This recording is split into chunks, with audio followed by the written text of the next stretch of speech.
What is mean by 12 माह जो ऐसी 12 माह के बीच ऐसी लाइबिलिटी जो कि आपने 12 माह के अंदर अंदर पे कर देनी है, ठीक है। 12 माह या 12 माह से कम, वो लाइबिलिटी आपकी करंट लाइबिलिटी कहलाती है। अब एक्रूव ये करंट लाइबिलिटी है, इसकी हम एंट्री पास करते हैं। Profit and loss, debit and credit is accrual, ठीक है। एक्रूवल कह लें या फिर वो इसके लिए वर्ड यूज करता है एक्रूड लाइबिलिटी। तो दोनों वर्ड एक ही चीज़ के नाम है, यानी कि ये हमेशा किसकी वजह से होगी, ऐसे एक्सपेंस की वजह से जो कि अभी पे नहीं किया होगा। एक्रूवल एक ऐसी लाइबिलिटी है, arise due to unpaid expense, ठीक है। मैं लिख रहा हूँ, arise due to unpaid expense, उसे हम क्या कहते हैं, एक्रूड लाइबिलिटी, ठीक है जी। एक्रूड लाइबिलिटी या एक्रूवल लाइबिलिटी ऐसी लाइबिलिटी होती है जो कि 12 माह के अंदर पे करते हैं और ऐसे एक्सपेंस की वजह से राइज होती है जो कि अभी आपने पे नहीं किया, ठीक है। ठीक है जी। एक हमने सर एक एक्रूवल, दफा दोबारा मैंने कहा कि एक्रूवल क्या होता है। एक्रूवल का मतलब होता है ये एक लाइबिलिटी है, ठीक है। एक्रूवल का मतलब ये है कि ये एक लाइबिलिटी है जो कि आपने, और करंट लाइबिलिटी है, ऐसे एक्सपेंस की वजह से पे करना पड़ती है जो कि अभी आपने पे नहीं किया, ठीक है। उसे हम कहते हैं एक्रूड लाइबिलिटी। अच्छा, एक हमने अकाउंटिंग कॉन्सेप्ट भी पढ़ा हुआ है, एक्रूवल अकाउंटिंग। अकाउंटिंग कॉन्सेप्ट इसका मतलब क्या होता है एक्रूवल अकाउंटिंग का, कि भाई चाहे एक्रूवल लाइबिलिटी, अक्रूवल अकाउंटिंग क्या होती है कि चाहे ट्रांजैक्शन कैश पे हो चाहे क्रेडिट पे, आपने उसे फ़ौरन से रिकॉर्ड करना है, ठीक है। ठीक है जी। अक्रूवल अकाउंटिंग क्या था कि transaction recorded when they occurred rather than cash received और पेड, कि चाहे कैश रिसीव हुआ है या नहीं हुआ, या पे हुआ है या नहीं हुआ, आपने ट्रांजैक्शन को फ़ौरन से रिकॉर्ड कर लेना है। इसे हम कहते हैं अप्रूवल बेस ऑफ अकाउंटिंग, ठीक है। तो आगे चलते हैं। एक्रूड एक्सपेंसेस, जैसे मैंने अभी आपको इसकी ट्रांजैक्शन बता दी हुई है, इसकी एंट्री क्या पास करनी है, expenses debit and accrued expenses credit, ठीक है जी। ये साथ साथ चलना है आपने। ये पेज नंबर है 177 के ऊपर, पेज नंबर 177 मिल गया।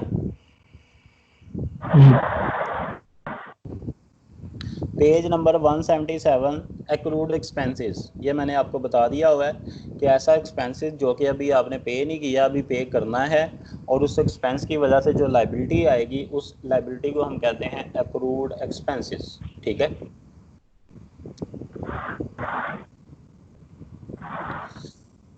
और एक्रूड एक्सपेंसेस की एंट्री क्या पास करते हैं, profit and loss, debit and credit is accrued liability.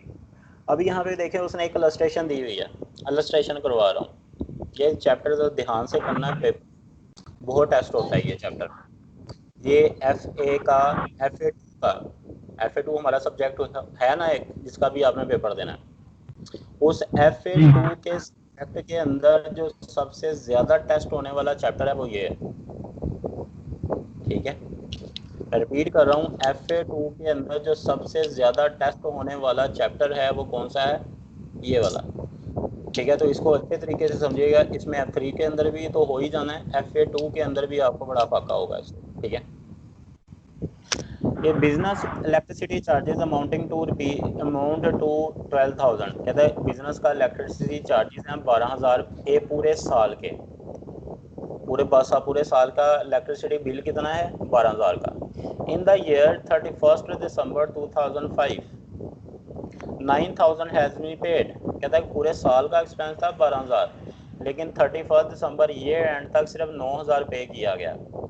Electricity final quarterly paid in January 2000, कहता है जो 3 माह का बिल है वो पे किया गया है जनवरी 2006 के अंदर, ठीक है जी। बाकी जो बिल रहता है 12,000 में से 9,000 आपने पे कर दिया, बाकी जो 3,000 है वो कब पे किया गया, वो अगले साल पे किया गया। अब आपसे पूछ क्या रहा है, what year the accounting balance of accrual of electricity expense, इसकी एंट्रीज बतानी है आपने कि इसकी एंट्रीज क्या बनती हैं।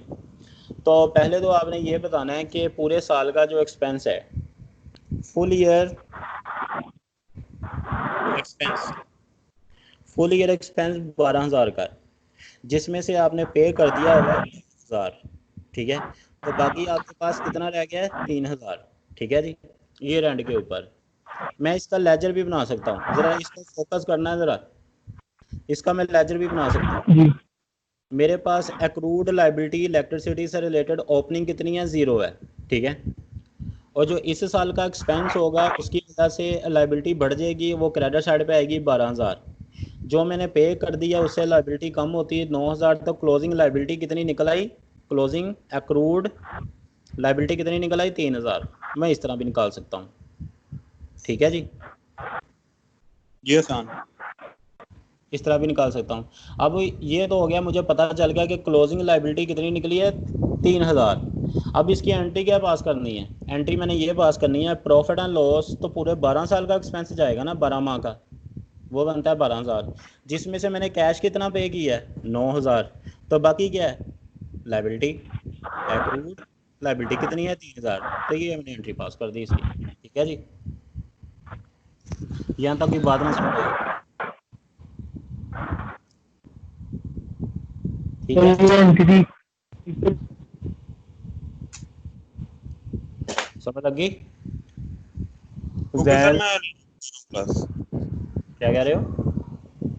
क्लास लीव कर रहा हूँ। तो ये जो एंटिटी है, एक तो प्रॉफिट एंड लॉस होगी ना 12,000 अच्छा है, और ये कैश जो हमने पेड किया 9,000, तो सर ये क्लोजिंग बैलेंस की एंट्री आपने लिखी है ना 3,000 हाँ जो जी, है। ये 3,000 क्लोजिंग लाइबिलिटी है, 12,000 आपका प्रॉफिट एंड लॉस में एज ए एक्सपेंस चला जाएगा, और कैश जी आपने पे किया है, और एसेट एक्रूवल एक्रूड लाइबिलिटी आपकी 3,000 से शो हो जाएगी बैलेंस शीट के अंदर, किस नाम से, करंट लाइबिलिटी के अंदर, ठीक है जी। करंट लाइबिलिटी के अंदर 3,000 से शो हो जाएगी, ओके जी। सर 9,000 पे जी कर दिए। वो तो पे कर दिया ना, उसने बताया नहीं है कि ड्यूरिंग द ईयर आपने 9,000 पे कर दिया है। सही। तो बाकी जो पे करने वाला रहता है वो है 3,000, वो आपकी एक्रूड लाइबिलिटी है, ओके। फंसा यार, रिकॉर्डिंग कर ली। तुम किधर जा रहे हो, सर वो मुझे जरूरी काम था, मैं उधर ही जा रहा कौन सा ज़रूरी काम है इस उम्र में तुम्हें। हूँ। सर वो बस है। अच्छा ठीक है। Test understanding number 1, test understanding number 1, John Samuel's business has accounting year end. एक और चीज़ इंपॉर्टेंट, वो गौर से सुन लें। जब भी आप अक्रूवल और प्री पेमेंट्स के क्वेश्चन, यानी कि इस चैप्टर के जब आप क्वेश्चन करने लगे ना, तो आपने सबसे पहले जो चीज़ देखनी है वो देखनी है कंपनी का ईयर एंड, कि कंपनी का ईयर एंड कब हो रहा है,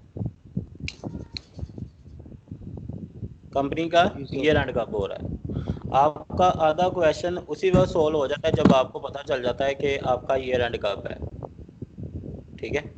अगर ईयर एंड से पहले पेमेंट हो रही है एडवांस के अंदर तो वो प्री पेमेंट्स हैं, अगर ईयर एंड होने के बाद पेमेंट हो रही है, ठीक है, तो वो आपके लिए लाइबिलिटी है, ठीक है, क्योंकि ईयर एंड तक उसकी पेमेंट नहीं हुई थी। ऐसा एक्सपेंस जो कि जिसकी पेमेंट आप एडवांस में कर रहे हैं वो आपके लिए एसेट है, और ऐसी पेमेंट जो कि आप ईयर एंड होने के बाद कर रहे हैं लेकिन आपने उसका फ़ायदा ले लिया हुआ है, वो आपके लिए क्या है, एक्रूड लाइबिलिटी, ठीक है।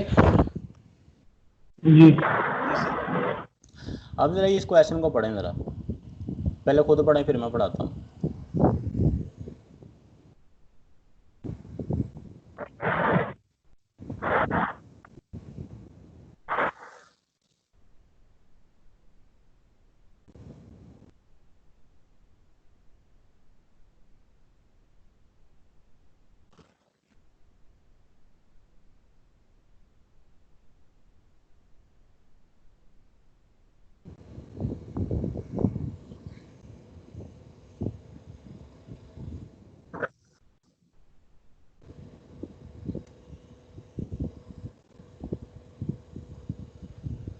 हो गया?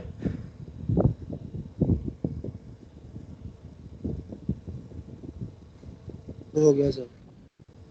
अच्छा जी, क्या कहता है इस क्वेश्चन में?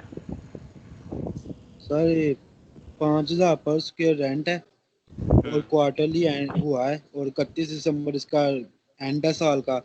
और पहले एक क्वार्टर की हुई है 31 मार्च को, फिर सेकंड क्वार्टर की हुई है 30 जून को, और फिर अक्टूबर को हुई है वो थर्ड क्वार्टर की। जो फोर्थ क्वार्टर है वो अभी पे नहीं हुआ अनटिल 4 जनवरी तक। मतलब वो एक साल फोर्थ क्वार्टर की जो है वो लेट हो गई है और वो ईयर एंड के ऊपर जा रहा है। एक साल में कितने क्वार्टर होते हैं? 4। तो John Samuel business as accounting year 31 December. सबसे पहली बात उसने ये बताई कि आपका ये अकाउंटिंग ईयर कब होता है। साथ वो कह रहा है कि जो फैक्ट्री का रेंट है वो क्वार्टरली पे किया जाता है। एक क्वार्टर का रेंट है 5,000, तो 4 क्वार्टर का कितना होगा? 20,000। 20,000।